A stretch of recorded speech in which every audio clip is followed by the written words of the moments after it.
세상에 떠도는 기묘한 괴담들. 첫 번째 이야기, 서울 외곽의 맞벌이 가정에서 실제로 겪었던 실화괴담. 그 일은 제가 초등학교에 다니던 시절, 정확히는 여름방학이 끝나갈 무렵이었습니다. 평소처럼 학교 수업을 마친 뒤 친구들과 가방을 던져두고 놀이터에서 신나게 놀았습니다.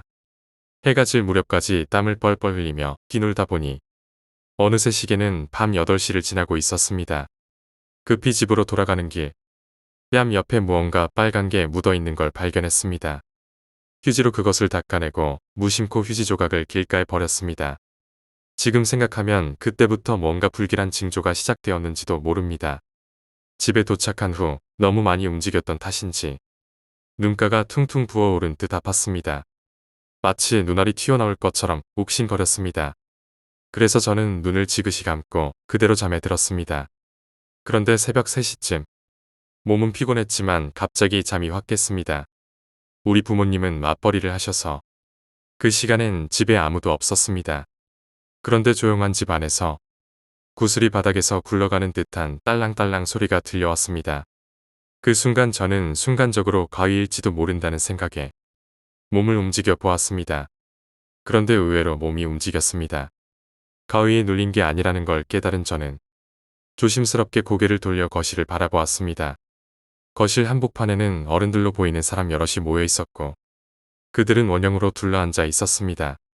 그들의 손엔 어떤 이상한 버튼 같은 물건이 있었고 그 버튼을 꾹 누를 때마다 그들 중 한 사람의 신체 일부가 사라지거나 일그러지는 모습을 저는 확실히 보았습니다.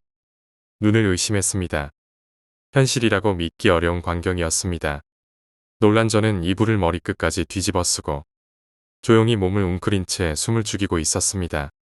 그런데 그 순간 무언가 끌리는 소리와 함께 누군가 다가오는 인기척이 느껴졌습니다. 온몸에 소름이 돋았습니다. 심장은 미친 듯이 뛰었고 차가운 한기가 등을 타고 흘렀습니다. 점점 다가오던 그 인기척은 제 앞에까지 이르렀고 누군가 제 이불을 잡아당기기 시작했습니다. 처음에는 약한 힘이었습니다. 어린아이의 손처럼 약하고 미약한 움직임이었지만 조금 뒤엔 인기척이 늘어났고 이불을 당기는 손들이 여러 개가 되었습니다. 소리는 계속 들렸습니다. 속삭이는 듯 조용하지만 확실하게. 저는 무서움에 몸을 떨면서도 이불을 꼭 움켜쥐고 있었습니다. 하지만 결국 발끝 쪽에서 이불이 들리기 시작했고 차가운 손 하나가 이불 안으로 스르륵 들어왔습니다. 그 손이 제 다리를 더듬기 시작했을 때 공포는 극에 달했습니다. 저는 본능적으로 발을 뻗어 그 손을 걷어차듯 밀쳐냈습니다. 놀란 듯 손이 사라졌고 저는 다시 이불을 덮고 입을 틀어막은 채 가만히 있었습니다. 약 5분쯤 지났을까요? 현관문에서 열쇠가 돌아가는 소리가 들렸고 문이 열리며 아버지가 들어오셨습니다. 저는 그 순간 모든 것을 놓고 이불을 걷어차고 아버지에게 달려갔습니다. 온몸을 떨며 울먹이며 아빠, 거실에 이상한 사람들이 무서워 라고 말했지만 아버지는 헛웃음을 지으며 말했습니다. 개꿈 같은 소리 말고 얼른 자. 내일 학교 늦지 마라. 저는 울며 계속 이야기했습니다. 그때는 초등학생이었지만 나름 생각이 깊던 나이였습니다. 그렇게 한참을 실랑이 하던 중 아버지가 방으로 들어가려는 순간 저는 무심코 거실 쪽으로 시선을 돌렸습니다. 그리고 그곳에서 버튼 모양의 낯선 물체 하나가 바닥에 떨어져 있는 걸 보았습니다.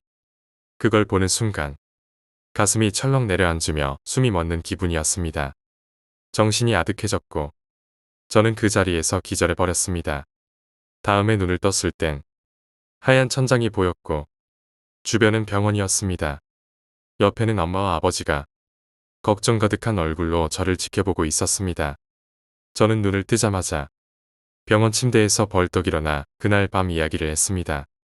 엄마는 눈을 크게 뜨며 놀랐고 며칠 뒤 무당 한 명을 집으로 데려왔습니다. 무당은 거실 바닥에 그 버튼을 보더니 얼굴을 찡그리며 말했습니다. 이 안의 기운이 아주 사납습니다. 그리고는 향을 피우고 붉은 실을 묻고 무언가를 읊조리며 정화의식을 했습니다. 그날 밤 저는 다시 집에서 잠을 잤고 기이하게도 아무 일도 일어나지 않았습니다. 그 뒤로는 그 사람들도, 그 손도, 그리고 그 버튼도 다시는 제 눈앞에 나타나지 않았습니다. 두 번째 이야기, 낮의 초인종과 그림자. 중학교 방학이었습니다. 한창 그랜드 체이스에 푹 빠져 있던 저는 하루 종일 컴퓨터 앞에 앉아 게임을 하고 있었습니다.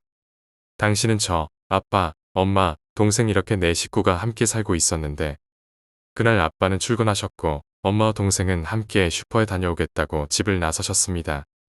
엄마는 이웃집에도 들러서 잠깐 놀다 오겠다고 하셨습니다. 그렇게 두 사람이 나가면 보통 2시간은 집을 비워주기 때문에 저는 마음 놓고 게임을 즐길 수 있었습니다. 집 안은 조용했고 제 방 컴퓨터 앞에는 익숙한 키보드 소리만이 들리고 있었습니다. 그랜드 체이스에 집중하고 있던 저는 게임의 몬스터와 싸우며 시간을 잊고 있었습니다. 그런데 게임 도중 전화가 한 통 걸려왔습니다. 전화를 받은 저는 곧 엄마의 목소리를 들을 수 있었습니다. 마트에서 반찬거리 몇 가지 샀는데 들고 오기 귀찮아서 그냥 배달시키기로 했어. 도착하면 받아줘. 저는 알았다고 대답하고 전화를 끊고 다시 게임에 몰입했습니다. 그로부터 약 20분쯤 지났을까요? 초인종이 울렸습니다. 누구냐고 물어보니 마트 배달입니다. 라는 익숙한 대답이 돌아왔습니다. 그래서 별 의심 없이 문을 열어주었고 배달된 물건을 받아 냉장고에 대충 넣어두고는 다시 컴퓨터 앞에 앉았습니다. 그렇게 10분쯤 더 지났을 때였습니다. 또다시 초인종이 울렸습니다. 게임에 몰입해 있던 저는 순간 짜증이 났고 인터폰을 통해 밖을 확인했습니다. 그런데 화면에 보이는 사람은 아까와 다른 덩치 큰 낯선 아저씨였습니다. 저는 의심스러운 마음에 인터폰 수화기를 들었습니다. 누구세요? 그러자 낮고 조용한 목소리로 마트 배달입니다. 라는 답이 돌아왔습니다. 저는 순간 머릿속이 복잡해졌습니다. 조금 전에도 마트에서 배달이 왔는데 왜 또 다른 사람이 같은 말로 찾아왔을까? 무서운 상상들이 머릿속을 스치기 시작했습니다. 웃긴 이야기지만 저는 그런 상상력이 풍부한 편입니다. 그래서 순간 기지를 발휘해 말했습니다. 마트에서 배달 왔어요. 엄마가 시켰나 봐요. 아무도 없는 집에서 아빠가 있는 척 변기한 것이었죠. 그 말을 들은 순간 그 아저씨는 화면 너머에서 약간 움찔하는 듯 했습니다. 그 뒤로 조용히 작은 소리로 무언가 중얼거리며 잘못 온 것 같네요. 라고 말하고는 사라졌습니다. 문은 끝까지 두드리지 않았고 더 이상 어떤 소리도 들리지 않았습니다.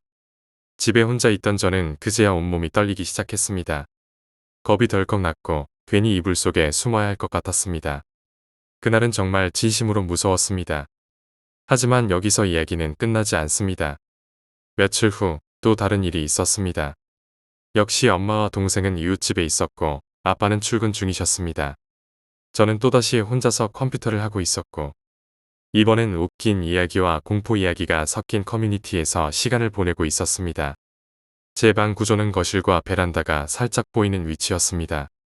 컴퓨터를 하다가 고개를 살짝 왼쪽으로 돌리면 거실이 보였고 그 옆으로 햇살이 들어오는 창이 있었습니다.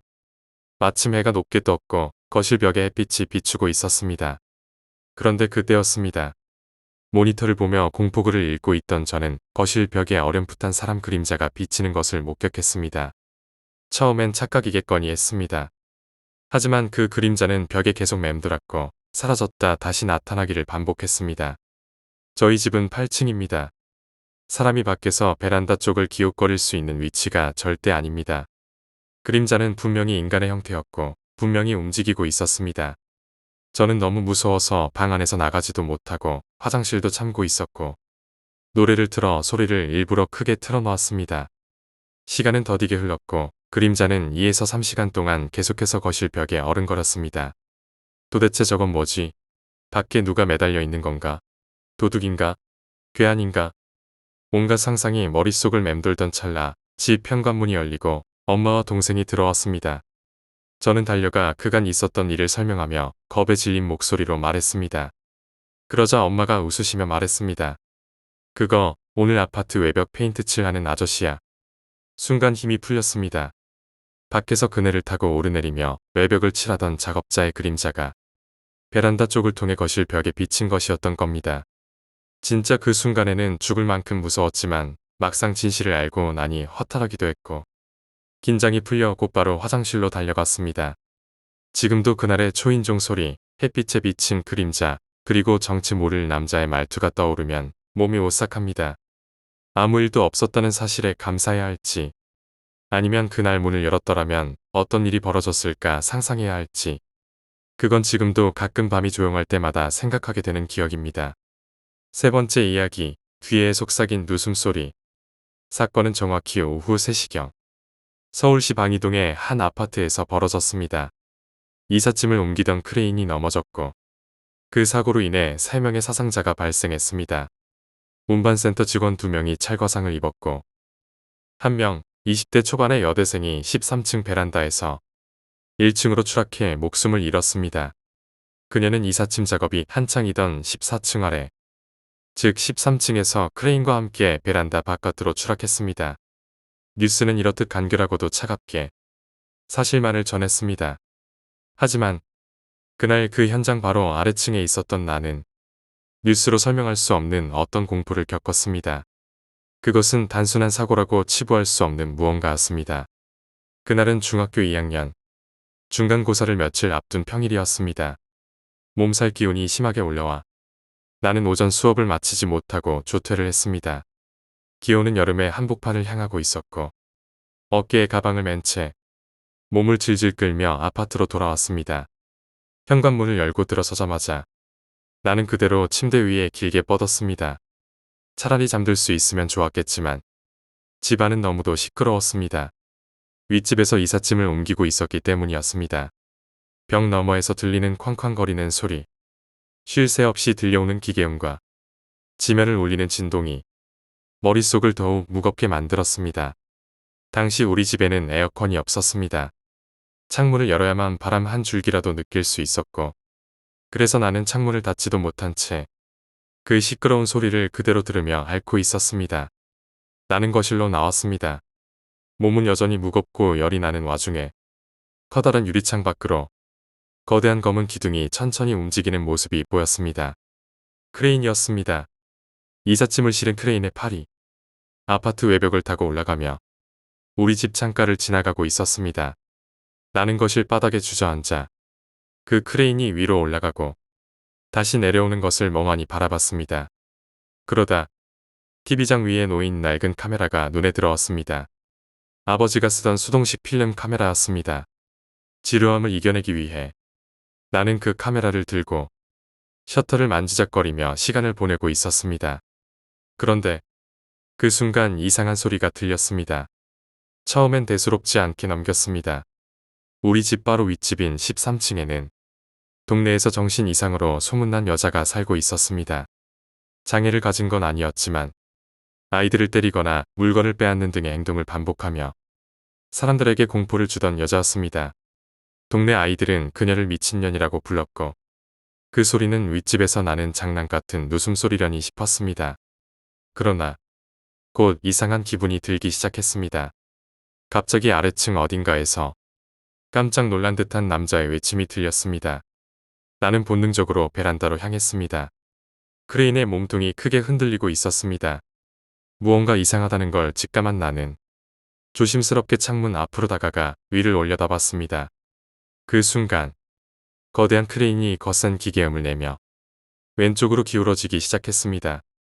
기울어진 크레인의 팔이 아래로 떨어지며 아래층 작업자들에게 달려들었고 그 틈에서 누군가는 비명을 질렀습니다. 나는 급히 창문을 열고 고개를 내밀어 아래를 내려다봤습니다. 아수라장이었습니다. 현장 직원들이 허둥지둥 도망치고 있었고 땅에는 크레인이 내동댕이 쳐져 있었습니다. 그리고 그 순간이었습니다. 소리는 분명히 내 귀 가까이에서 들렸습니다. 바람소리도 기계음도 아니었습니다. 귓속에 속삭이듯 울리는 기이하고 불쾌한 웃음소리였습니다. 나는 온몸에 털이 곤두서는 기분을 느꼈고 다리에 힘이 풀리며 그대로 바닥에 주저앉았습니다. 들고 있던 카메라가 손에서 미끄러졌습니다. 셔터가 눌린 건 우연이었습니다. 그리고 바로 이어서 기이한 소리가 들렸습니다. 무언가 무겁고 단단한 것이 떨어지며 찢기는 소리였습니다. 소리는 묘하게 이중으로 겹쳐 들렸고 그 뒤로 곧장 사람들의 비명소리가 창밖에서 밀려들었습니다. 나는 다시 몸을 움직일 수 없었습니다.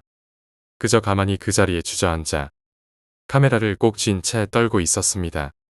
방 안의 온도는 점점 낮아졌고 심장이 벌렁거리는 게 느껴졌습니다. 누군가 초인종을 눌렀습니다. 나는 벌벌 떨며 기어가듯 방으로 들어가 이불 속에 몸을 숨겼습니다. 현관문이 열리는 소리와 함께 엄마의 목소리가 들려왔습니다. 얘 많이 아프니? 이 땀 좀 봐. 나는 아무 말도 하지 못했습니다. 기력이 다 빠진 몸은 한마디 말조차 뱉을 수 없었고 머리는 깨질 듯이 아팠습니다. 그리고 이어진 엄마의 한마디. 위에 그 여자 떨어져 죽었대. 그 말을 듣는 순간 나는 숨을 들이쉬지도 못한 채 그대로 정신을 잃었습니다. 며칠 후 아버지가 카메라를 가지고 나갔습니다. 그리고 필름을 현상에 왔습니다. 다양한 사진들 속에서 단 하나의 사진이 시선을 붙잡았습니다. 부자연스러운 하늘이 배경인 그 사진. 사진의 오른쪽 귀퉁이. 구름이 드리워진 틈 사이로 한 여자의 얼굴이 보였습니다. 길고 젖은 머리카락. 햇빛을 가리는 듯한 음영. 그 속에서 그녀는 미소를 짓고 있었습니다. 입이 귀까지 찢어진 듯 벌어져 있었고 눈동자는 위로 뒤집혀 흰자위 많이 드러나 있었습니다. 그 미소는 정신 나간 듯 미친 듯 소리 없는 비명을 외치고 있었습니다. 그 미소는 내가 그날 귀 옆에서 들었던 그 웃음소리와 똑같았습니다. 지금도 가끔 꿈속에서 그 웃음소리가 다시 들립니다. 바로 내 옆에서 다시 내 귀에 대고 네 번째 이야기, 돌아가신 할머니를 따라가다. 그날도 오늘처럼 눈이 수북하게 쌓인 날이었습니다. 기온은 뚝 떨어져 땅은 얼어붙었고 숨을 쉴 때마다 입김이 허옇게 피어오르던 유난히 추운 겨울이었습니다. 하지만 저는 그런 날씨 따윈 아랑곳하지 않고 항상 그랬듯 친구들을 불러 밖으로 나갔습니다. 저는 원래부터 노는 걸 아주 좋아했습니다. 비 오는 날조차 우산을 들고 뛰어다녔을 정도니까요. 오늘도 예외는 아니었습니다. 눈이 잔뜩 내린 동네에서 친구들과 어디서 놀지를 고민하던 그때 저 멀리 산 하나가 눈에 들어왔습니다. 그 산은 오래된 전쟁 시절 게릴라들이 은신처로 삼았다는 소문이 돌던 곳이었습니다. 어린 우리에겐 그저 전설처럼 들리던 이야기였지만 그날따라 그 산은 유독 아름다워 보였습니다. 눈으로 덮인 산은 어딘지 모르게 평소보다 더 고요하고 신비롭게 느껴졌고 어쩐지 우리 모두를 유혹하는 듯한 모습이었죠. 우리 저 산에 가보자. 누가 먼저 말했는지는 기억이 잘 나지 않습니다. 하지만 그 한마디에 모두가 고개를 끄덕이며 산 쪽으로 걸어가기 시작했습니다. 그렇게 우리들은 가벼운 발걸음으로 서서히 산 입구에 다다랐습니다. 그런데 도착하자마자 제 마음속에는 이상하니 많지 설명하기 힘든 불안감이 밀려오기 시작했습니다. 괜찮은 걸까? 딱히 눈에 보이는 위험은 없었지만 왠지 모르게 뒷덜미가 서늘해지고 심장이 빠르게 뛰었습니다. 저는 미신을 잘 믿는 편이었습니다. 특히 불길한 예감은 무시하면 안 된다고 늘 들어왔기에 그 느낌을 애써 떨치려 했지만 뭔가 이상하다는 감각은 점점 짙어졌습니다. 그 순간 산으로 향하는 오르막길 한가운데에 한 할머니가 조용히 걷고 있는 모습이 눈에 들어왔습니다. 저희 또래 친구들이라면 당연히 관심을 가지지 않았을 수도 있지만 이상하게도 우리 모두의 시선이 그 할머니에게 향했습니다. 그녀의 걸음은 조용하고 고요했습니다. 새하얀 눈 위를 걷고 있는데도 발소리 하나 들리지 않았습니다. 한 명이 중얼했습니다. 저기, 저 할머니 이상하지 않아? 누군가는 우리 내려가자고 말했습니다. 하지만 저도 그렇고 다른 친구들도 그저 눈 덮인 산에 풍경을 즐기러 오신 분이라 생각했습니다. 제 어머니도 산에 올라갈 땐 말없이 경치만 즐기시거든요. 그래서 우리는 자연스럽게 그 할머니의 뒤를 따라 산을 오르기 시작했습니다. 말도 없고 고개도 돌리지 않고 정말로 조용히 걸어가시는 그 할머니는 그 자체로 묘한 분위기를 풍겼습니다. 그렇게 얼마나 올랐을까요? 갑자기 그 할머니가 걸음을 뚝 멈추셨습니다. 뭐지? 제가 고개를 갸웃하던 그 순간 할머니가 몸을 돌려 우리 쪽을 정확히 바라보셨습니다. 그리고는 어여 내려가 엄청난 기세로 소리를 질렀습니다. 그 목소리는 바람을 가르고 들려오는 외침이 아니라 뼛속 깊숙이 울리는 경고처럼 들렸습니다. 놀란 친구 하나가 그 자리에서 울음을 터뜨렸고 저도 온몸에 소름이 돋았습니다. 그녀는 다시 한번 낮은 목소리로 말했습니다. 어여 내려가. 그 말은 차갑고 단호했으며 더는 이곳에 있어선 안 된다는 느낌을 주었습니다. 우리는 서로 눈빛을 맞추더니 울고 있는 친구의 손을 잡고 서둘러 산을 내려가기 시작했습니다. 눈길에 미끄러지지 않게 조심조심 걸으며 아래를 향해 걸었습니다. 그런데 그때 하늘을 올려다봤습니다. 밤이었습니다. 분명 아침에 올라왔는데 왜 이렇게 어두운 거지?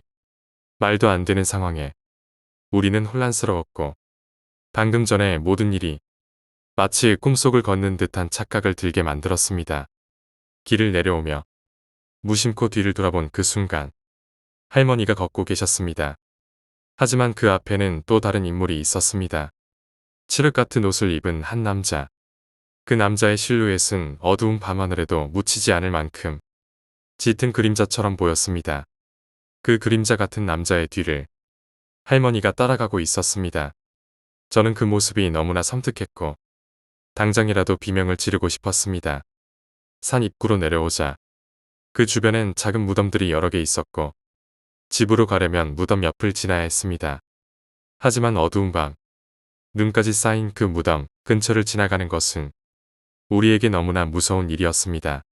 그럼에도 어쩔 수 없이 한 발 무덤 옆으로 걸어가는데 방금 전 그 할머니와 남자가 한 무덤 쪽으로 다가가고 있는 것이 보였습니다. 그 순간 할머니는 정말로 순식간에 눈앞에서 사라졌습니다. 사라지기 직전 그녀는 마지막으로 저를 힐끗 바라봤던 것 같았습니다. 그리고 그 남자가 우리 쪽으로 걸어오기 시작했습니다. 우리는 소리도 지르지 못하고 그저 미친 듯이 뛰었습니다. 아무것도 보이지 않는 눈길 위를 미끄러지며 울며 도망쳤습니다. 겨우 집에 도착하자 저는 숨을 고르며 어머니께 그날 있었던 일을 전부 말했습니다. 말을 다 듣자마자 어머니의 얼굴이 순식간에 사색이 되셨고 이내 떨리는 목소리로 말씀하셨습니다. 그 할머니 돌아가셨단다. 너 따라갔으면 정말 위험했을 거야. 할머니는 우리와 이웃으로 지내시던 분이었고 어머니와도 산에 자주 다니셨던 분이었습니다. 저 역시도 어릴 적부터 그분과 손자처럼 지내며 자주 인사를 나누었기에 그분의 마지막 모습이 더욱 충격적이었습니다. 어머니는 말씀하셨습니다. 사람이 죽기 직전에 저승사자가 마지막 소원을 들어준대. 그 할머니는 마지막으로 산을 한 번 더 오르고 싶었던 거고 넌 마침 거기 있었던 거야. 할머니가 너를 너무 아끼셔서 절대 데려갈 수 없었던 거지. 그 말을 듣는 순간 온몸이 얼어붙는 느낌이 들었습니다. 그날 이후 저는 할머니의 무덤에 찾아가 작은 제사를 지냈습니다. 무덤 앞에 앉아 조용히 눈을 감았을 때 어디선가 나무가 흔들렸습니다. 바람이 분 것도 아닌데 바삭이는 소리와 함께 잎사귀가 흔들렸습니다. 그리고 분명히 들렸습니다. 부드럽고 평안한 웃음소리. 그건 바로 그 할머니의 목소리였습니다. 그날 저는 그대로 잠들었고 깨어난 이 집 아니었습니다. 지금은 그 동네를 떠났습니다. 하지만 오늘처럼 눈이 많이 내리는 날이면 그 할머니의 고요한 뒷모습이 자꾸만 떠오릅니다. 그리고 생각합니다. 그날 정말로 그녀가 저를 구해주셨다고요. 5번째 이야기. 그 여자는 형광등 아래에 있었다. 아마도 2시간 전쯤이었습니다. 현관 안은 평소처럼 동네를 걷고 있었고 봄 햇살이 따뜻하게 내리쬐는 오후였습니다. 길가엔 벚꽃이 흩날리고 있었고 햇살이 따사롭게 등을 비추던 그 시간. 그날따라 동네는 이상하게 조용했습니다. 나는 평소 관심이 많았던 이야기를 꺼냈습니다. 형, 사후세계가 진짜 있을까? 형은 걸음을 멈췄습니다. 내 쪽을 천천히 돌아보던 형은 주머니에서 담배를 꺼내 물고 불을 붙이며 말했습니다. 천국, 지옥 그런 건 없는 것 같아. 죽은 사람들이 그냥 산 사람들 옆에서 같이 사는 거 아닐까? 나는 웃으며 고개를 저었습니다. 에이, 그런 게 어디 있어. 죽으면 그냥 끝이지. 끝, 완전한 끝. 내가 그렇게 말하고 있을 때였습니다. 형이 잠시 침묵하다가 갑자기 이런 말을 꺼냈습니다. 야, 너 예전에 우리가 살던 주택 기억나냐? 나는 의아한 얼굴로 고개를 갸웃거렸습니다. 응, 아, 그 오래된 집 생각나긴 하지. 형은 그 집에서 있었던 일을 꺼냈습니다. 너, 1년 전 7월쯤인가 그때 자다가 발목 아픈 적 없었냐? 그 말을 듣고 나는 잠시 생각에 잠겼습니다. 하지만 아무리 떠올리려 해도 기억이 나지 않았습니다. 글쎄, 모르겠는데. 난 기억이 안 나는데. 그렇게 말하자 형은 천천히 그러나 조용한 목소리로 이야기를 이어갔습니다. 그때 네가 자다가 갑자기 발목이 아프다고 했잖아. 이유 없이 막 혼자 끙끙댔잖아. 근데 그 소리 듣고 누나가 깨서 불을 켰거든. 알지? 그 집 형광등 오래돼서 깜빡깜빡 5번 정도 하고서야 켜지잖아. 나는 그 순간 그 집의 낡은 형광등이 떠올랐습니다. 스위치를 눌러도 바로 켜지지 않고 항상 몇 번 깜빡인 후에야 천천히 불이 들어오던 그 빛. 형의 말은 계속되었습니다. 누나가 불을 켰는데 어떤 여자가 아무 말도 없이 무표정한 얼굴로 네 발목을 밟고 있었대. 그 말이 끝나자 말 그대로 정적이 흘렀습니다. 나는 아무 말도 할 수 없었고 형도 그저 눈길을 피하며 버스 정류장 쪽으로 걸어갔습니다. 그리고 이내 도착한 버스를 타고 아무 말 없이 떠나버렸습니다. 나는 그 자리에 홀로 남았습니다. 마치 무언가가 식은땀이 되어 등줄기를 타고 흐르는 기분이었습니다. 집으로 돌아와 불을 켰습니다. 형광등이 켜질 때마다 그 집에서 봤던 그 낡고 희미한 빛이 자꾸만 떠올랐습니다.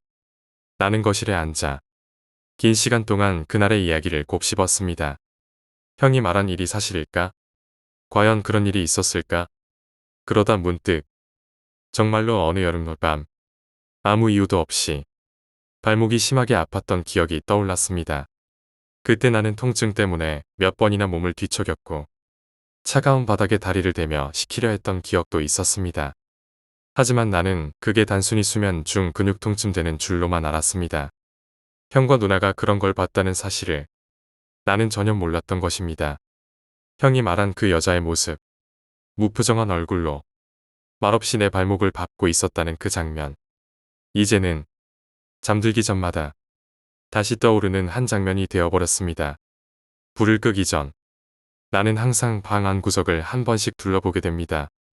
혹시라도 그 여자가 어디선가 조용히 다가와 다시 내 발목 위에 서 있을지도 모른다는 생각이 들어서입니다. 그날의 이야기는 형의 입에서 아무렇지 않게 나왔지만 그날 이후로 내 마음속 깊이 무언가가 달라졌습니다. 이 세상에 정말로 죽은 자들과 함께 살아가는 또 다른 존재들이 있는 것일지도 모른다는 생각이 머릿속에서 떠나질 않았습니다. 6번째 이야기, 폐화장실에서 들린 목소리. 그 일은 내가 초등학교 2학년이던 해 여름방학 동안 벌어진 일이었습니다. 지금도 생생하게 떠오릅니다. 나는 삼형제 중 둘째였습니다. 형은 나보다 5살 많아서 당시 중학교 2학년이었고 막내 동생은 나보다 2살 어린 7살이었습니다. 여름방학이 되면서 우리 형제 셋은 모두 할머니 댁에 놀러갔습니다.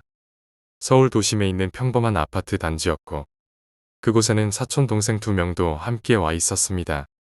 그 사촌들도 남자아이들이었는데 한 명은 나보다 1살 어리고 다른 한 명은 2살 어렸습니다. 그때는 아직 스마트폰 같은 것도 없었고 컴퓨터가 있어도 돌아온 너구리 같은 게임이나 할 수 있을 뿐이었습니다. 형만 간혹 컴퓨터를 만졌지 우리는 그저 밖에서 뛰어노는 게 일상이었습니다. 나는 주로 동네 개어 놀거나 공을 차며 노는 걸 좋아했습니다. 하지만 할머니 집에는 개도 없었고 집 주변도 조용한 도심이라 마땅히 놀 곳이 없었습니다. 그래서 우리는 모두 근처 초등학교 운동장으로 놀러 가기로 했습니다. 그날 할머니는 집에 손님이 온다며 형에게 5,000원을 쥐어주셨습니다. 놀다가 덥고 힘들면 아이스크림이라도 사 먹어라. 그렇게 우리는 운동장으로 향했습니다. 학교는 외관상으로는 새로 리모델링한 듯 깔끔했습니다. 페인트 칠이 새로 되어 있었고 벽은 밝은 색으로 깨끗하게 단장되어 있었습니다. 운동장은 넓었고 곳곳에 새로 깔린 잔디도 보였습니다. 아이들과 축구하기엔 최적의 장소였습니다. 우리는 땀을 뻘뻘 흘리며 한참 공을 차고 있었습니다.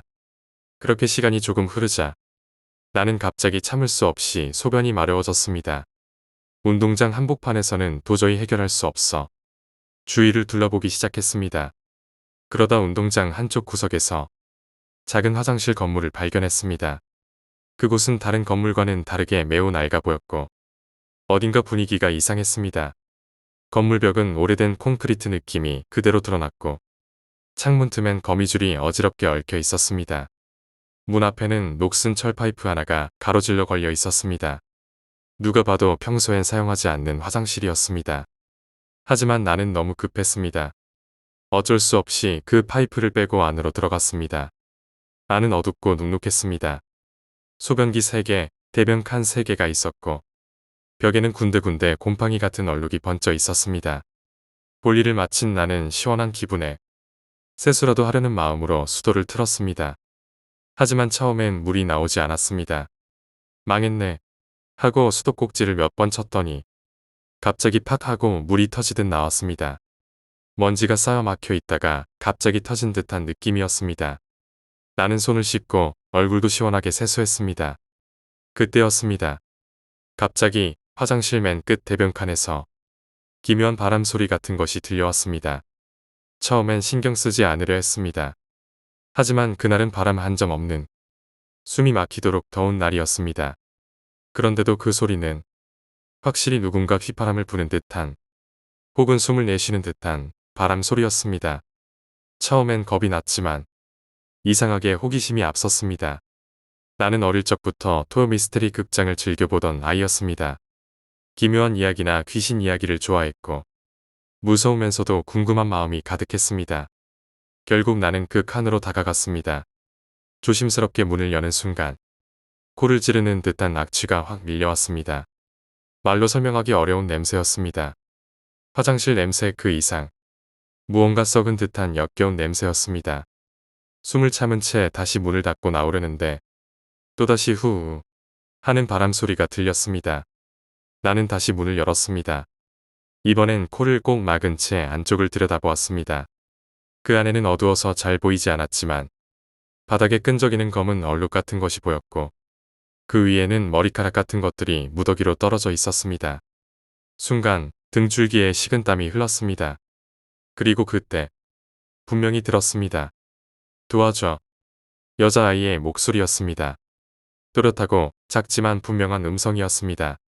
나는 있는 힘껏 화장실을 뛰쳐나왔습니다. 형과 동생, 사촌 동생들을 급히 불러 함께 화장실로 돌아갔습니다. 하지만 그곳엔 아무 소리도 없었고 문을 열어봐도 피도 머리카락도 없었습니다. 아이들은 내가 헛소리하는 거 아니야? 하며 웃었지만 나는 진심이었습니다. 그날 밤 집으로 돌아온 나는 잠을 제대로 이룰 수 없었습니다. 머릿속에 그 목소리가 자꾸 맴돌았습니다. 도와줘. 다음 날 우리는 또 그 학교에 갔습니다. 어제와 똑같이 운동을 하고 있었는데 어떤 중년 남자 한 분이 화장실 앞에 서서 무언가를 망설이듯 쳐다보고 있었습니다. 나는 그분에게 물었습니다. 아저씨, 이 화장실 그냥 열어놔도 돼요? 그 아저씨는 내 얼굴을 찬찬히 살피더니 물으셨습니다. 어제 내가 이 화장실 썼냐? 나는 급해서요라고 말했습니다. 그러자 아저씨는 조금 격한 어조로 말했습니다. 이 화장실은 원래 쓰면 안 되는 거야. 곧 철거할 거니까 이제 들어가지 마. 나는 궁금해져서 다시 여쭈었습니다. 왜요? 무슨 일 있었어요? 아저씨는 잠시 망설이다가 말했습니다. 옛날에 여기서 여자아이 하나가 자살했다. 왕따를 당해서 맨날 이 화장실에서 맞았대. 결국 그 아이는 이곳에서 머리를 자르고 스스로 목숨을 끊었지. 나는 그 이야기를 듣는 순간 어제의 도와줘라는 목소리와 머리카락, 바람소리가 전부 퍼즐처럼 이어지며 머릿속을 얼려버렸습니다. 며칠 후 나는 다시 그 학교를 찾았습니다. 그때 그 낡은 화장실은 철거 작업이 한창 진행 중이었습니다. 하지만 내 안에서 가장 소름 끼치는 진실은 따로 있었습니다. 그 화장실은 몇 년 전부터 수도가 끊겨 있었다는 사실이었습니다. 하지만 나는 분명히 그날 그곳에서 세수를 하고 손을 씻었습니다. 아무도 없는 화장실 안에서 나는 분명히 물의 감촉을 느꼈고 맑은 물줄기를 보았습니다. 그럼 나는 도대체 무엇으로 손을 씻은 것일까요? 7번째 이야기, 강원도 갯벌 등대에서 들려온 울음소리. 이 이야기는 저희 큰할아버지가 직접 겪으셨다고 들은 실화입니다. 강원도의 어느 한 갯벌. 이름은 잘 알려져 있지 않지만 그곳은 과거 일제강점기 시절 일본군이 수많은 조선 사람들을 학살한 장소로 알려져 있다고 합니다. 그 때문에 그 근처에서는 지금도 밤마다 어디선가 사람들의 울음소리가 들린다는 소문이 이어지고 있습니다. 그 울음은 남자의 흐느낌 같기도 하고 여자의 날카로운 통곡 같기도 하며 아기 울음소리처럼 끊기고 겹쳐서 듣는 이의 마음을 뒤흔든다고들 말합니다. 그 중 한 이야기가 바로 큰할아버지가 군 복무 시절에 겪으신 일입니다. 당시 큰할아버지는 갯벌 인근의 해안 등대를 순찰하는 근무를 서고 계셨습니다. 그날은 유난히 바람이 차가웠고 밤하늘엔 별도 거의 보이지 않았다고 합니다. 등대지기 근무는 늘 2명씩 교대 근무를 서게 되어 있었는데 그날은 함께 있던 동료가 화장실 좀 다녀오겠다며 자리를 비웠고 큰할아버지는 졸지 말고 얼른 다녀오라고 하며 혼자 자리를 지키고 있었습니다. 시간이 얼마나 흘렀을까요? 등대 위에서 바다를 바라보던 큰할아버지의 눈에 어떤 한 남자가 갯벌로 천천히 걸어 들어가는 모습이 보였습니다. 처음에는 조개라도 캐러 나간 사람인 줄 알았습니다. 그곳은 지역 주민들이 간혹 밤에 바닷물이 빠질 때 조개나 소라를 캐러 나가기도 했기 때문입니다. 그래서 큰할아버지는 등대의 조명을 그쪽으로 비추며 그 남자가 무사히 움직일 수 있도록 도와주려 했습니다. 하지만 빛을 받은 그 남자의 모습이 점점 선명해지자 큰할아버지는 깜짝 놀랐다고 하셨습니다. 그 남자는 분명히 한쪽 다리가 없었습니다. 그런데도 믿기지 않을 만큼 균형을 잃지 않고 갯벌을 똑바로 걸어가고 있었습니다. 갯벌이라는 건 아시겠지만 2다리로도 빠지기 쉬운 곳입니다. 걸음마다 지늘기 붙고 몸이 자꾸 아래로 끌려 들어가죠. 그런데 그 남자는 한쪽 다리로도 아무렇지 않게 서서히 바다 쪽으로 사라지고 있었습니다. 큰할아버지는 당황하여 저기요, 저기요 하며 여러 번 소리쳤습니다. 하지만 남자는 아무런 반응도 보이지 않았고 그대로 점점 어둠 속으로 빨려들 듯이 멀어져 갔습니다. 이상하다고 느낀 큰할아버지는 곧바로 소총과 손전등을 들고 등대를 내려와 남자를 따라가기로 결심했습니다. 그런데 갯벌에 도착했을 때 그곳에는 아무도 없었습니다. 주변을 손전등으로 아무리 비추어도 사람은커녕 발자국조차 없었고 마치 아무 일도 없었던 것처럼 갯벌은 고요히 숨죽이고 있었습니다. 그 순간 등대 쪽에서 조명이 방향을 바꾸어 다른 곳을 비추기 시작했습니다. 아마도 그때 동료가 돌아와 등대를 다시 켜둔 것이었습니다. 큰할아버지는 급히 등대로 돌아갔고 동료에게 아까 봤던 일을 설명하려 했습니다. 하지만 동료는 큰할아버지의 말을 잘 듣지 않더라고 했습니다.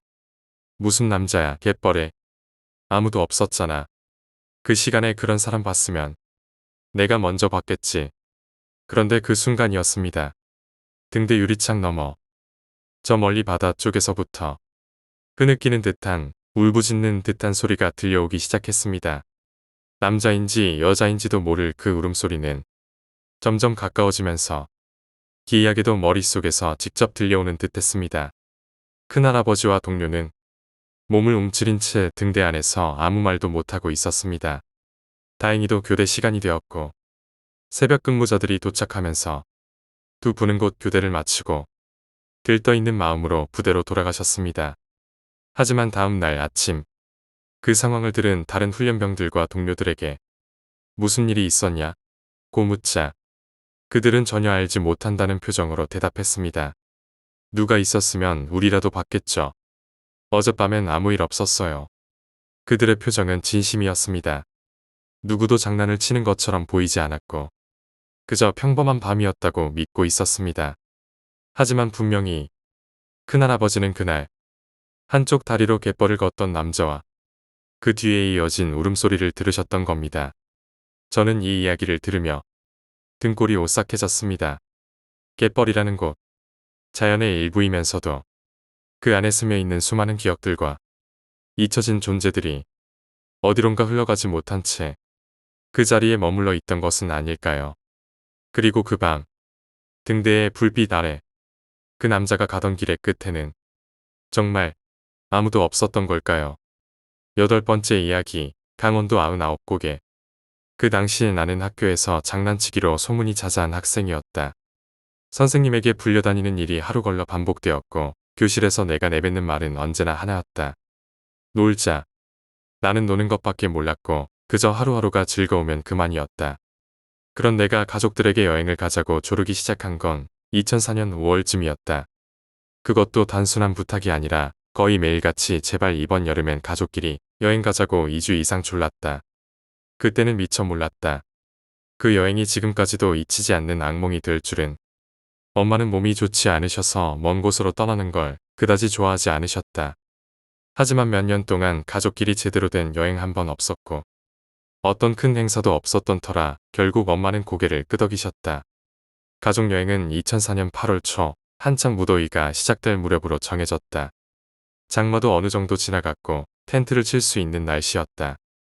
나는 처음에 5박 6일을 주장했지만 현실은 3박 4일로 정리되었다. 그런데 여행을 코앞에 두고 문제가 생겼다. 바로 형이었다. 형은 그때 중학교 3학년이었고 사춘기가 절정에 달한 시기였다. 어느 날 형이 대뜸 말했다. 아, 진짜 안 간다고요. 엄마는 설득하려 애쓰셨다. 민호야, 이번엔 가족끼리 가는 거잖아. 한 번만 같이 가자. 형은 차가운 얼굴로 대꾸했다. 나 친구들이랑 약속 잡았다니까요. 아, 진짜 짜증나게. 내가 말 한마디 얹으려 하자 형은 내게 욕을 퍼부었다. 넌 닥치고 있어, 이 씹새끼야. 나는 아무 말도 하지 못했다. 형은 키가 180cm에 가까웠고 나는 그 앞에서 한없이 작아지는 아이였다. 결국 형을 제외한 가족 넷만 강원도 속초로 떠나게 되었다. 속초까지 가는 길은 어찌된 일인지 하나도 기억나지 않는다. 하지만 도착해서는 정말 즐겁게 놀았다. 장마가 끝난 뒤라 하늘은 맑았고 우리는 텐트를 치고 해변에서 마음껏 물놀이를 즐겼다. 오후부터 놀기 시작했는데도 나와 동생은 금세 지쳐 잠들어 버렸다. 그 다음 날 새벽이었다. 엄마가 혼잣말처럼 중얼거리셨다. 이상하게 민호가 전화를 안 받네. 나는 대수롭지 않게 대답했다. 괜찮아요. 형 약속 있다잖아요. 하지만 엄마는 계속해서 전화를 시도하셨다. 형은 계속 전화를 받지 않았고 시간이 흐를수록 엄마는 점점 더 초조해졌다. 오후가 되어서야 형이 전화를 받았다. 이상했다. 형은 질문에 대답도 하지 않고 그저 이상한 웃음만 흘렸다. 통화를 이어받은 아빠는 전화기 너머 형의 목소리를 듣고는 술에 완전히 취한 것 같다며 집에 올라가야겠다고 하셨다. 나와 동생은 실망이 컸다. 다음엔 꼭 다시 오자. 그렇게 우리는 짐을 정리하고 차에 올랐다. 해가 완전히 저물 무렵 우리는 99고개로 향하고 있었다. 경기도 일산까지는 약 200km 거리였고 운전은 아빠가 맡으셨다. 동생은 금세 잠들었고 나는 엄마와 조용히 이야기를 나누고 있었다. 엄마는 99고개에 접어들자 말씀하셨다. 여긴 운전하기 힘든 구간이야. 아빠한텐 말 걸지 말자. 그곳은 상상 이상으로 어두웠다. 가로등 하나 없고 자동차 라이트를 아무리 밝게 켜도 앞이 잘 보이지 않았다. 나는 공포를 좋아하는 편이라 주변을 둘러보며 들뜬 기분으로 있었다. 그러던 중 엄마가 깜짝 놀라셨다. 왜 그래? 아빠가 물었다. 방금 코너 돌 때 표지판이 사람으로 보였어. 나는 웃으며 대답했다. 엄마 때문에 내가 더 놀랐네. 그렇게 내려가는 길로 접어들 무렵이었다. 저기 마티즈 있다. 우리 뒤에서 내려오네. 작은 빨간색 마티즈 한 대가 언덕 위에서 우리 차를 따라 내려오고 있었다. 엄마는 괜히 반가워하시며 말씀하셨다. 저 사람들도 무서웠나 보지. 우리 차 보니까 같이 내려오네. 그런데 그 순간 아빠는 갑자기 속도를 높이셨다. 나는 이상해서 물었다. 아빠 왜 이렇게 빨리 가요? 아빠는 대답이 없었다. 마티즈는 우리를 놓치지 않으려는 듯 속도를 맞춰 따라왔다. 엄마도 말렸다. 여보, 너무 빨리 달리는 것 같아. 아빠는 여전히 말이 없었다. 나는 혹시 아빠가 귀신에 홀린 건 아닐까 하는 생각까지 들었다. 하지만 차 안은 조용했고 나는 그런 생각을 머릿속에서 떨쳐냈다. 몇 분을 달린 끝에 나는 뒤를 돌아보았다. 마티즈 안에는 앞좌석에 남자 2명, 뒷좌석에도 누군가 있었다. 정확한 숫자는 모르겠지만 최소한 3명 이상은 타고 있는 게 분명했다. 그들은 우리 차를 바짝 붙어 따라오고 있었고 우리 차는 계속 속도를 높였다. 마치 레이싱을 하듯 말이다. 그때 나는 갑자기 소변이 마려워졌다. 아빠, 차 좀 세워주세요. 차마, 거의 다 왔어. 잠시 뒤 우리는 도로를 벗어나 좌회전을 했다. 나는 뒤를 돌아보았다.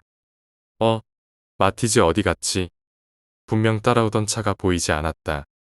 하지만 몇 초 뒤 다시 멀리서 그 차가 보였다. 이상했다. 우리가 좌회전을 했다면 그 차도 함께 꺾어서 우리 뒤에 있어야 하는데 오히려 더 멀어진 위치에서 다시 보인 것이다. 신경을 끄고 차에서 내려 잠깐 볼일을 봤다. 다시 차에 올라탔지만 좀처럼 잠이 오지 않았다. 그때였다. 민씨가, 엄마가 나를 불렀다. 아까 그 마티즈, 좀 이상하지 않니? 뭐가요? 그냥 무서워서 우리 따라온 거 아니었어요? 엄마는 고개를 저으며 말했다. 생각해봐. 무서워서 따라온 거라면 왜 꼭대기에서 기다리고 있었을까? 그건 그냥 차가 올 줄 알고. 밤 10시 넘은 시간에 아무 차도 없는데 나는 할 말을 잃었다. 우리가 그 고갯길을 올라갈 때도 내려올 때도 다른 차량은 단 한 대도 없었다. 엄마는 계속해서 말을 이었다. 그 차, 우리 차 기다리고 있었던 것 같지 않아? 설마, 강도 같은. 그제야 머릿속이 얼어붙었다. 어쩌면 그 빨간색 마티즈는 다른 차량을 기다렸다가 따라 내려와 범행을 저지르려던 것이었는지도 모른다. 그 순간 내가 물었다. 아빠가 그래서 빨리 내려온 거예요? 그런데 아빠는 놀란 표정으로 대답하셨다. 내가 빨리 내려왔다고. 네? 우리 다 같이 뭐라 했잖아요. 너무 빨리 간다고. 무슨 말이야. 나 그냥 천천히 내려왔는데. 순간 정적이 흘렀다. 엄마도 나도 말이 없었다. 우리가 그렇게 빨리 내려왔다고 느낀 그 시간. 아빠는 아무 기억이 없었다. 나는 조심스럽게 물었다. 그 마티즈 안에 사람 봤어요? 아빠는 생각에 잠기더니 말했다. 앞에 남자 둘, 뒤에 여자 하나 있었던 것 같았어. 운전하는 사람. 무섭게 생겼더라. 그 말을 듣는 순간 온몸에 소름이 돋았다. 아빠가 다시 말했다. 그 차, 우리가 좌회전하고도 뒤에 계속 보였지? 네. 그게 더 이상했어요. 왜 계속 보여야 했는지. 글쎄, 내 생각엔 그 차 다시 산 쪽으로 올라간 것 같기도 하고. 그 힘든 길을 왜 다시 올라가요? 아무도 대답하지 못했다. 마침내 집에 도착했을 때 나는 속으로 진심으로 안도했다. 형은 그날 친구들과 만취한 상태로 있었다. 우리는 그걸 보고 실소를 흘렸다. 그 형 덕분에 시작된 여행이 그렇게 끝났다는 사실이 믿기지 않았다. 그날 이후로 나는 생각한다. 그 마티즈는 도대체 무엇이었을까? 정말 단순한 우연이었을까? 아니면 누군가의 의도된 대기였던 걸까? 그리고 만약 아빠가 그날 속도를 내지 않았다면 우리 가족은 어떻게 되었을까? 아직도 그 질문에 대한 답을 찾지 못한 채 그날 밤의 섬뜩한 기억은 내 안에 그대로 남아있다. 9번째 이야기, 소원을 이룬 밤. 하얀 입김이 피어오르던 겨울밤. 그날은 성탄절 전이었습니다. 거리는 반짝이는 조명과 캐롤로 가득 찼지만 한 소년의 마음속엔 눈처럼 차디찬 절망이 내려앉고 있었습니다. 그는 교복을 입은 채 조용한 교회 안에 무릎을 꿇고 앉아 있었습니다. 텅 빈 예배당 바닥에는 그의 두 손이 꼭 모아져 있었고 얼굴을 타고 흐른 눈물은 작은 웅덩이를 만들어가고 있었습니다. 신이라는 게 있다면 제발 대답 좀 해주세요. 소년의 목소리는 간절했습니다. 마치 벼랑 끝에서 마지막 밧줄을 잡은 사람처럼 그는 절박하게 기도하고 있었습니다. 몇 년 전만 해도 그는 평범한 학생이었습니다. 적어도 사람들과 대화를 나누고 웃고 떠들며 시간을 보내던 시절이 있었습니다. 그러나 어느 날 모든 것이 변했습니다. 그리고 그 변화는 단 한 사람으로부터 시작되었습니다. 그는 말했습니다. 그 애만 아니었어도 나는 이렇게 되지 않았을 거예요. 그녀와 엮인 이후로 그의 학창시절은 무너졌습니다. 이유 없는 따돌림과 조롱, 친구들의 거리감. 폭력은 없었지만 무관심은 더 깊은 상처였습니다. 사람들은 그를 피했고 존재하지 않는 것처럼 대했습니다. 그럼에도 불구하고 그는 아직도 그녀를 사랑했습니다. 그녀는 며칠 전에도 그에게 모욕적인 말을 퍼부었습니다. 혼자 노는 애랑은 얘기하고 싶지 않아. 그녀는 다른 남자와 웃고 떠들며 새로운 시간을 그려가고 있었습니다. 하지만 그는 여전히 그날의 추억을 붙잡고 있었습니다. 성탄절만큼은 단 하루만이라도 그녀와 함께하고 싶었습니다. 그게 제 마지막 소원이었어요. 소년의 목소리는 젖어 있었고 손엔 흰 약병이 들려 있었습니다. 수면제 50알. 그 수는 한 사람을 영원히 잠재우기에 충분했습니다. 사랑합니다, 부모님. 왜 저를 낳으셨나요? 안녕히 계세요. 마지막으로 그녀의 이름을 중얼거리고 그는 눈을 감았습니다. 의식이 흐려졌고 시간이 지나고 그는 눈을 떴습니다. 하지만 모든 것이 그대로였습니다. 예배당은 여전히 어두웠고 바닥에는 그가 떨어뜨린 약병이 굴러다니고 있었습니다. 시계를 보니 잠든 지 2시간 정도밖에 지나지 않았다는 사실을 알 수 있었습니다. 어떻게 된 거지? 죽는 것조차 마음대로 안 되는 건가? 눈은 부어 제대로 떠지지 않았고 그는 고개를 들고 십자가를 노려보았습니다. 그때였습니다. 너의 소원을 이뤄주겠노라. 우문거리는 음성이 예배당 전체를 울렸습니다. 천장에서, 벽에서, 어디서 나는 소리인지 분간할 수 없었지만 그 목소리는 단단했고 거룩했습니다. 그는 순간 주저앉았고 그리고 문 너머로 누군가 달려오는 소리가 들렸습니다. 재하야. 문이 열리며 그녀가 나타났습니다. 경아. 그는 당황했지만 그녀는 대답 대신 곧장 그에게 달려와 안겼습니다. 미안해. 정말 미안해. 그녀는 눈물을 흘리며 말했고 그는 그녀를 조용히 안으며 속으로 기도했습니다. 신이여, 감사합니다. 이 순간만이라도 그는 세상에서 가장 행복한 사람이 되었습니다. 가망이 없습니다. 의사는 무표정한 얼굴로 말했습니다. 너무 오랜 시간 방치됐습니다. 위세척은 했지만 이미 혼수 상태입니다. 안 돼요. 우리 아들. 제발 우리 아들 좀 살려주세요. 어머니는 바닥에 주저앉아 오열했고 의사는 말없이 고개를 숙였습니다. 잠시 후 의사는 조용히 위로하듯 말을 이었습니다.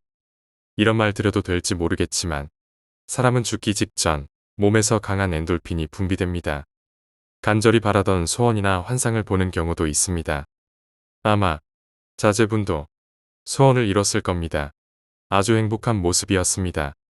병실 한쪽 침대 위. 소녀는 평온한 얼굴로 눈을 감고 있었습니다. 그의 입꼬리는 미세하게 올라가 있었고 마치 마지막 순간에 누군가를 아는 듯 따뜻한 미소를 짓고 있었습니다. 그가 손에 쥐고 있던 작은 종이 쪽지에는 이렇게 적혀 있었습니다. 경아야, 사랑해. 고마워. 10번째 이야기, 교수의 집에서 생긴 일. 어느 여름날 일본 교토의 저명한 대학 교수의 집에서 끔찍한 사건이 발생했다. 교수의 아내가 자택에서 강도에게 살해당한 것이다. 그녀는 무참히 공격을 당해 숨졌고 집안은 아수라장처럼 어지러워져 있었다. 하지만 범인의 흔적은 거의 남아있지 않았다. 경찰은 유력한 단서 하나 없이 그저 시간을 흘려보내고 있었다. 3주, 아니 어쩌면 4주가 지나도록 범인의 행방은 묘연했다. 그때 교수는 제자인 A군에게 전화를 걸었다. A군, 급히 처리할 일이 생겨서 그런데 며칠만 내 집 좀 지켜줄 수 있겠나? 그 말투는 간곡하기보다는 마치 당연하다는 듯 무뚝뚝했다. A군은 순간 기분이 좋지 않았다. 무언가 설명 없는 명령 같았고 무거운 사건의 여운이 남은 그 집을 혼자서 지켜야 한다는 것이 불쾌했다. 하지만 그는 결국 그 부탁을 받아들였다. 그날 밤 A군은 교수의 거실 한가운데 놓인 소파에 앉아 있었다. 집은 으스스했다. 살인사건이 있었던 집이란 것을 몰랐다면 그저 오래되고 삭은 공기 때문이라 생각했겠지만 A군은 그 사실을 알고 있었기에 숨쉬는 것조차 무거웠다. 그는 스르르 눈을 감았다. 생각보다 금세 잠이 들었다. 음산한 분위기는 오히려 졸음을 유도했다. 문 여는 소리에 그는 화들짝 눈을 떴다. A군은 반사적으로 물었다. 누구세요? 하지만 대답은 없었다. 그 대신 한 남자가 복면을 쓴 채 칼을 들고 그를 향해 다가오고 있었다. 순간 그는 꿈이 아니라 현실이라고 느꼈다. 너 누구야? 너 누구야? 그는 필사적으로 소리쳤지만 복면남은 침묵한 채 칼을 내질렀다. A군의 명치에 정확히 박힌 칼끝. 극심한 고통이 몰려왔고 그는 그대로 현관 앞에 쓰러졌다. 온몸이 마비되듯 굳어갔다. 말도 소리도 움직임도 아무것도 할 수 없었다. 의식은 서서히 멀어졌다. 그러나 이상하게도 그는 끝까지 이 교수를 생각했다. 왜 하필 나에게 부탁을 한 걸까? 왜 나는 이 불쾌한 부탁을 받아들인 걸까? 여보게, 여보게. 그의 어깨를 흔드는 손길에 A군은 눈을 떴다. 눈앞에는 교수의 얼굴이 있었다. 주변을 보니 그는 현관 앞이 아닌 소파 위에 누워 있었다. 개꿈이었네. 그는 숨을 몰아쉬며 안도했다. 꿈이었구나. 진짜가 아니었구나. 그러나 교수는 말끝을 흐리지 않았다. 범인이 잡혔다더군. 나랑 같이 경찰서에 가주겠나? 말은 간청이었지만 태도는 여전히 명령에 가까웠다. A군은 속으로 생각했다. 정말 불쾌한 부탁이다. 그러나 그는 그 부탁을 또다시 불쾌하게 승낙했다. 경찰서. 신문실 유리창 너머로 살인범이 경찰의 취조를 받고 있었다. A군은 옆에 앉은 교수처럼 신문실 안의 범인을 가만히 주시하고 있었다. 범인의 표정은 태연했다. 그 얼굴을 바라보던 교수는 분노로 입술을 깨물고 있었고 A군은 자신도 모르게 손을 움켜쥐었다. 경찰이 물었다. 피해자가 죽기 직전에 무슨 말을 했지? 그 질문에 범인은 고개를 천천히 돌려 A군을 바라보았다.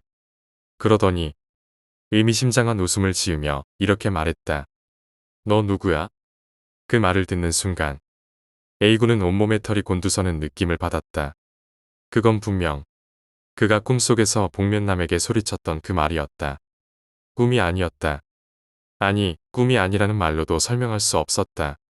현실의 누군가가 그의 꿈속에 들어왔던 걸까? 아니면 그 꿈이 그날 밤의 기억을 미리 품고 있었던 걸까? A군은 순간적으로 정신이 혼미해졌다. 그 웃음, 그 말투, 그리고 그 말. 너 누구야? 너 누구야? 그건 정말 그 순간 그를 향해 복면 속에서 들려왔던 바로 그 목소리였다. 11번째 이야기, 붉은 옷의 여자가 찾아온 밤. 그 시절 선생님께서는 집에서 꽤 떨어진 외곽 학원에서 근무하고 계셨습니다. 당시엔 고속도로가 연결되지 않아 국도를 따라 몇 시간을 운전해야 집에 도착할 수 있었고 특히 집으로 돌아가는 길목 중간에는 꽤 가파른 경사로가 있었습니다. 그 경사로는 지역 사람들 사이에서도 좋지 않은 소문이 돌던 구간이었습니다. 가로등도 드물고 커브가 날카로웠던 그 도로는 차량이 가속된 채로 곡선 구간을 통과하다 건너던 사람을 치는 사고가 잦았던 곳이었습니다. 그날도 마찬가지였습니다. 저녁 늦게 수업을 마친 선생님은 어두운 길을 따라 조심스럽게 운전 중이었습니다. 그런데 유독 그날은 이상하니 많지 차량이 도로에 정체되어 있었고 경사로 진입 직전부터는 거의 움직이지도 않았다고 했습니다. 차를 천천히 몰아 올라가던 중 선생님은 전조등 불빛 너머로 보이는 경찰차와 노란띠를 발견했습니다. 사고가 또 났나 보다. 별일 아니라 생각하며 차를 몰고 천천히 지나치려던 그때 도로 오른편에서 사람의 다리 하나가 어두운 포장도로 위로 삐져나와 있는 것이 보였습니다. 순간 깜짝 놀란 선생님은 정신을 차리고 고개를 돌렸고 거기엔 머리가 터진 채로 쓰러져 있는 여성의 시신이 있었습니다. 머리카락과 핏자국이 뒤엉켜 있었고 이미 숨은 멎는 듯 했습니다. 충격으로 말문이 막힌 선생님은 순찰 중이던 경찰관에게 조심스레 물었습니다. 무슨 일이 있었던 건가요? 경찰관은 무겁게 말했습니다. 사고 차량이 급커브 구간에서 여성을 못 보고 지나쳤습니다. 차 바퀴가 머리를 밟고 지나간 것 같아요. 그 말을 들은 순간 선생님의 속이 울렁거렸습니다. 그 끔찍한 현장은 잊고 싶어도 지워지지 않았고 결국 그날 밤까지 선생님은 그 충격을 그대로 아는 채 집으로 돌아오게 됩니다. 그리고 진짜 문제는 그날 밤부터 시작되었습니다. 그날 밤 잠을 자던 선생님은 이상한 인기척에 눈을 떴습니다. 방문이 소리 없이 열리더니 문틈 사이로 붉은 옷을 입은 여자 하나가 그대로 선생님을 응시하고 있었습니다. 그녀는 말없이 표정 하나 없이 선생님을 지켜보고 있었습니다. 그 순간 선생님은 몸이 얼어붙은 듯 움직일 수 없었고 겨우 눈만 굴려 그 여자의 눈을 마주쳤습니다. 그리고 그녀는 아무 말 없이 어머니 방으로 들어갔습니다. 그 당시 선생님의 어머니는 건강 상태가 썩 좋지 않았습니다. 직감적으로 무언가 잘못되었다고 느낀 선생님은 깊은 잠에서 번쩍 깨 어머니 방으로 달려갔습니다. 다행히 어머니는 멀쩡히 주무시고 계셨습니다. 가슴을 쓸어내린 선생님은 조용히 문을 닫고 돌아왔고 그날 밤은 그렇게 지나갔습니다. 하지만 이상하게도 그 빨간 옷을 입은 여자는 매일 밤마다 찾아왔습니다. 두 번째 밤, 세 번째 밤, 매일 똑같이 문을 열고 서서 지켜보다가 사라졌습니다. 이상함을 견디다 못한 선생님은 자신이 아기 때부터 다녔던 오래된 절을 찾아가셨습니다. 절에는 머리가 희끗한 80세가 넘은 여스님이 계셨습니다. 스님은 조용히 말씀하셨습니다. 들어와라. 내 얼굴에 검은 기운이 들었다. 그리고 선생님을 법당 안으로 안내한 후 바로 절을 시키기 시작했습니다. 계속 절을 하거라. 숨이 차도 무릎이 아파도 끊지 말고 해라. 스님은 입을 꾹 다문 채 절을 반복하게 했습니다. 얼마나 시간이 지났을까? 스님이 말했습니다. 이제 내가 들어올 때 지나갔던 바위 쪽을 봐라. 선생님은 고개를 돌려 바위를 바라봤습니다. 아무것도 없는데요. 계속 절을 해라. 다시 절을 하고 다시 그 자리를 봤습니다. 없어요. 정말로요. 계속 해라. 그렇게 몇 번의 반복 끝에 선생님은 그 바위 틈에 걸린 붉은 천 조각을 보았습니다. 그건 분명히 아까까지만 해도 없던 것이었습니다. 그 천은 바람에 살짝살짝 흔들리고 있었고 그걸 보는 순간 등골이 서늘해졌습니다. 온몸에 소름이 돋았고 다리가 떨려 절을 하기도 어려웠습니다. 그러자 스님이 장난감처럼 생긴 작고 낡은 손전등 하나를 내밀었습니다. 이걸 가지고 가거라. 이제부터는 무섭지 않을 거다. 그리고 붉은 실로 엮인 불교 팔찌를 손목에 걸어주시며 말씀하셨습니다. 이 팔찌는 31일 동안 절대로 풀면 안 된다. 절대로 말이다. 그날 이후 정말로 그 여자는 나타나지 않았습니다. 선생님은 정신적으로도 많이 안정을 되찾았고 몇 날 며칠간은 편안한 잠을 잘 수 있었습니다. 그러던 어느 날 아침 바쁜 출근 준비 도중 세수를 하려고 잠깐 팔찌를 빼놓았습니다. 씻고 급하게 옷을 입고 나가느라 팔찌를 다시 착용하는 걸 깜빡하셨습니다. 그리고 그날 밤 그 여자가 다시 나타났습니다. 이번엔 하얀 옷을 입고 이전보다 훨씬 더 가까이 다가와 있었고 입꼬리가 귀까지 찢어진 듯한 웃음을 지으며 선생님을 내려다보았습니다. 그 웃음은 사람의 것이 아니었습니다. 기겁한 선생님은 그날 밤 바로 절로 달려갔습니다. 법당에 도착하자 스님은 이미 기다리고 있었습니다. 다시 왔구나. 팔찌를 풀었구나. 그리고 스님은 다른 스님들을 불러 모두를 법당으로 모이게 했습니다. 그날 밤 법당 안에서는 18시간이 넘도록 불경이 이어졌습니다. 스님들은 지쳐 쓰러졌고 숨이 가빠 몇몇은 땀을 흘리며 바닥에 주저앉았습니다. 그 와중에도 여스님은 가만히 앉아 입술을 움직이며 계속해서 염송하셨습니다. 그러고 나서 그녀는 단 3사람을 데리고 선생님의 자동차가 세워진 주차장으로 향했습니다. 스님들은 차량 밑으로 몸을 구겨넣고 무언가를 찾기 시작했습니다. 한참 뒤 스님 중 한 명이 외쳤습니다. 여기 있습니다. 모두가 고개를 들자 그가 차량 하부의 틈에서 작은 살점 조각 하나를 집어들고 있었습니다. 그것은 분명 도로에서 본 그 시신의 일부였습니다. 누군가 밟고 지나간 그 순간 차량 하부에 살점이 묻었고 그 조각이 선생님을 따라온 것이었습니다. 그 살점을 떼어낸 후 그 여자는 더 이상 나타나지 않았습니다. 스님은 마지막으로 조용히 말했습니다. 모든 건 이유가 있단다. 죽은 자의 몸이 완전히 회수되지 않으면 그 집착은 어딘가에 남는다. 그날 이후 선생님은 다시는 그런 여자를 보지 않았고 팔찌는 지금도 작은 상자에 소중히 보관하고 계시다고 합니다. 그날 이후 선생님은 단 하나의 교훈을 얻었다고 말했습니다. 어떤 일이 있어도 죽음을 목격한 날엔 반드시 정신을 정화해야 한다. 12번째 이야기, 산에서 내려오던 여자. 그날은 친구가 늦은 시간에 학원을 향해 가던 길이었습니다. 시간은 밤 11시쯤. 이미 해는 완전히 저물었고 가로등 불빛마저도 희미하게 깜빡이는 그런 어두운 밤이었습니다. 친구는 집과 학원이 꽤 멀어서 항상 버스를 타고 이동한다고 했습니다. 그날도 평소처럼 버스를 타기 위해 집 근처 버스 정류장으로 향했습니다. 문제는 그 버스 정류장의 구조였습니다. 정류장 바로 뒤쪽은 마치 작은 산처럼 높게 솟은 언덕이 있었고 흙길과 잡초, 철제 난간이 있는 잘 정비되지 않은 높은 마당 같은 공간이었습니다. 친구는 그곳이 늘 꺼림칙하다고 말하곤 했습니다. 그날도 친구는 이어폰을 귀에 꽂은 채 버스를 기다리고 있었습니다. 그런데 갑자기 등 뒤에서 묘한 시선을 느꼈다고 했습니다.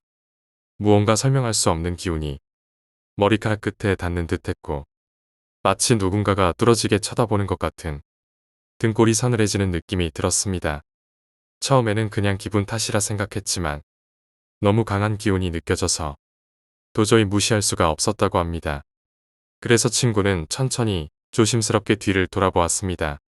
거기엔 어떤 여자가 언덕 위쪽에서 자기를 노려보고 서 있었답니다. 눈빛은 어둠 속에서도 선명할 만큼 강하게 박혀 있었고 표정은 아무런 감정도 느껴지지 않는 무표정이었는데 그 무표정 속에서 오히려 더 섬뜩한 느낌이 느껴졌다고 합니다. 친구는 순간 온몸에 소름이 돋고 움직이지 못했다고 했습니다. 하지만 눈을 피해야겠다는 생각에 휴대폰을 꺼내 뭔가를 하는 척하며 계속 화면만 바라보았다고 합니다. 손은 떨리고 있었고 눈은 화면에 고정되어 있었지만 신경은 온전히 뒤에 있는 그 여자에게 가 있었습니다. 버스가 오기까지의 시간이 너무나 길게 느껴졌다고 합니다. 다행히 얼마 지나지 않아 버스가 도착했고 친구는 한치의 망설임도 없이 급히 버스에 올라탔습니다. 그리고 사람들 사이를 비집고 버스 맨 뒤쪽 창문 옆 좌석에 몸을 던지듯 앉았습니다. 이제 안심이 되는 줄 알았습니다. 그런데 그 순간 무심코 창밖을 바라본 친구의 눈에 믿을 수 없는 광경이 포착되었습니다. 언덕 꼭대기에 있던 그 여자가 자신이 탄 버스를 향해 미친 듯한 속도로 뛰어내려오고 있었던 겁니다. 그곳은 단순한 내리막길이 아닌 거의 산이라 부를 수 있을 정도의 높이였는데도 그 여자는 거의 날아오듯 버스를 향해 달려오고 있었습니다. 머리카락은 휘날리고 있었고 팔은 앞으로 쭉 뻗은 채 마치 버스를 잡으려는 듯한 모습이었습니다. 그 광경은 현실이라기보다는 악몽 같았다고 합니다. 친구는 공포에 휩싸여 눈을 감고 고개를 돌렸고 입술을 꽉 깨물며 마음속으로 계속 중얼거렸다고 합니다. 보지마. 신경 쓰지마. 이건 착각일 거야. 버스는 이내 움직였고 속도를 내며 정류장을 떠났습니다. 친구는 뒤를 돌아볼 용기가 나지 않아 계속 고개를 숙이고 있었습니다. 하지만 그날 밤 이후로 그 친구는 다시는 그 정류장 근처를 혼자 가지 않는다고 합니다. 심지어 낮에도 그 언덕을 힐끔힐끔 보며 어딘가 불안한 듯 시선을 피하곤 합니다. 가끔 친구는 말합니다. 그때 그 여자 절대 사람 같지 않았어. 정말로 발이 땅에 닿는 느낌이 안 났어. 그 말을 들을 때마다 나는 무심코 밤길을 혼자 걷는 게 두려워지곤 합니다. 누군가 높은 곳에서 당신을 뚫어지게 바라보고 있다면 절대 뒤돌아보지 마세요. 그 존재는 당신이 눈을 마주치는 순간 달려오기 시작할지도 모르니까요.